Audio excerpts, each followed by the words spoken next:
வணக்கம். நம்ம இன்னைக்கு ப்ரான் வச்சு சூப்பரான எம்மியான டேஸ்டியான ஒரு ரெசிபி பார்க்க போகிறோம். ப்ரானில் நிறைய ட்ரை பண்ணியிருப்பீங்க. இது ரொம்பவே நல்லா இருக்கும். எனக்கு ரொம்ப பிடிச்ச டிஷ்ஷு. இது எப்படி செய்யலான்னு பார்க்கலாமா? ஒரு கடாய் வச்சு அதில் தனியா, ஜீரகம், மிளகு,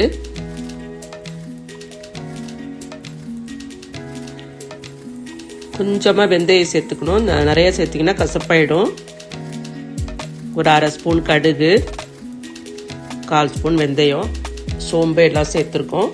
இது எல்லாத்தையும் ட்ரை ரோஸ்ட் பண்ணிவிட்டு பவுடர் பண்ணிக்கணும் ஆறினோடனே.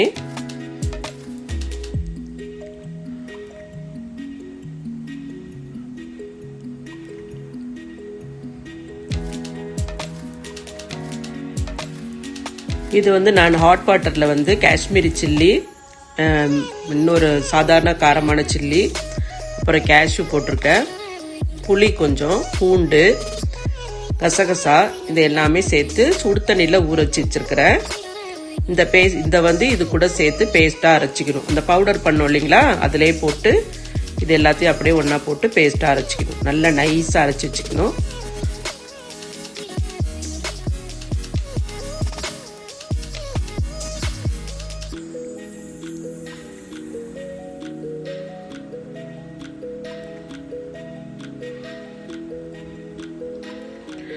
நான் ப்ரானில் மஞ்சத்தூள், உப்பு, இஞ்சி பூண்டு பேஸ்ட்டு, லெமன் ஜூஸ் கொஞ்சம் போட்டு மேரினேட் பண்ணி வச்சுருக்கிறேன். ஒரு 1/2 அன் ஹவர் இது முதல்ல பண்ணிவிட்டு நீங்கள் இதெல்லாம் ரெடி பண்ணிங்கன்னா சரியாக இருக்கும்.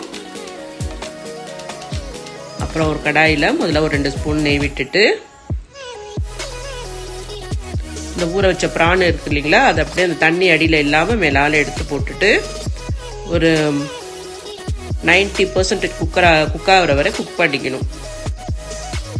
ரொம்ப வேக விட்டு. ஏன்னா எதுக்கு இது பண்ணுறோன்னா, ப்ரானை அந்த கிரேவியோட போட்டு வதக்கணுன்னாக்கா ரொம்ப ரப்பர் ஆகிடும், டேஸ்ட்டாக இருக்காது. அதுக்காக தான் இதை தனியாக கொஞ்சம் குக் பண்ணி எடுத்துக்கணும். நல்லா முக்கால்வாசி வந்துடணுங்க. நம்ம கடைசியில் அப்புறம் அதையும் போட்டு சேர்த்து தான் குக் பண்ண போகிறோம்.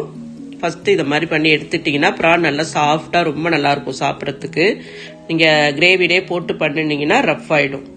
அதனால தான். அப்புறம் கடாயை வச்சு அதில் கொஞ்சம் கீ போட்டுட்டு பொடியாக கட் பண்ண ஆனியன், கருவேப்பிலை போட்டிருக்கேன். போட்டு இதை கொஞ்சம் நல்லா வதக்கிக்கணும்.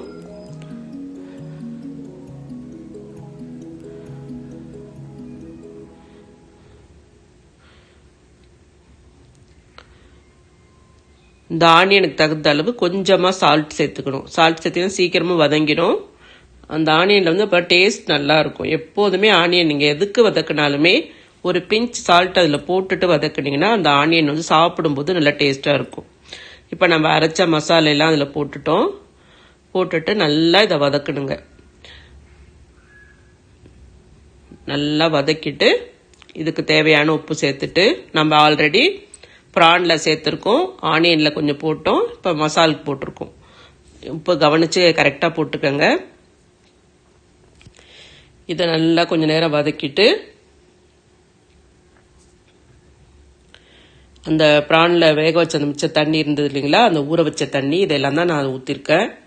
வேறு தண்ணி எக்ஸ்ட்ரா நான் சேர்க்கவே இல்லை. கொஞ்சம் அந்த மிக்ஸி கழுவின தண்ணி சேர்த்து ஊற்றுனேன், அவ்வளோதான். வேறு ஜாஸ்தி தண்ணி ஊற்றிட்டிங்கன்னா ரொம்ப நேரம் ஆகும் குக் ஆகிறதுக்கு. ஏன்னா ஆல்ரெடி நம்ம எல்லாமே வறுத்து தான் பொடிச்சிருக்கோம். இதை நல்லா அப்படி கலந்து விட்டுட்டு நல்லா சிம் பண்ணிவிட்டு நீங்கள் ஒரு தட்டு போட்டு மூடி வச்சுருங்க. சிம்மில் வச்சுட்டிங்கன்னா அது நல்லா தொக்கு நல்லா கொதித்து சுண்டி வரும். ரொம்ப நல்லாயிருக்கும். அப்போ தான் நல்லா அந்த நெய்யெல்லாம் பிரிஞ்சு வரும். மிக்ஸ் பண்ணிவிட்டு தட்டை வச்சு மூடிடணும். நம்ம நல்லா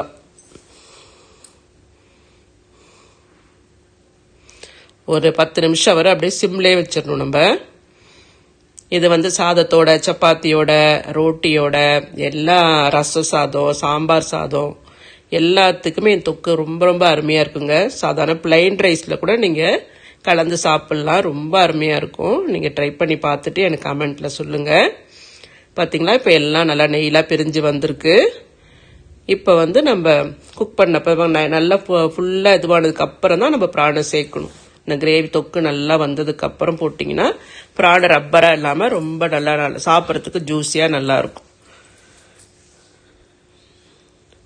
ப்ரான் போட்டுட்டு கொஞ்சம் நல்லா மிக்ஸ் பண்ணி விட்டுறணும்.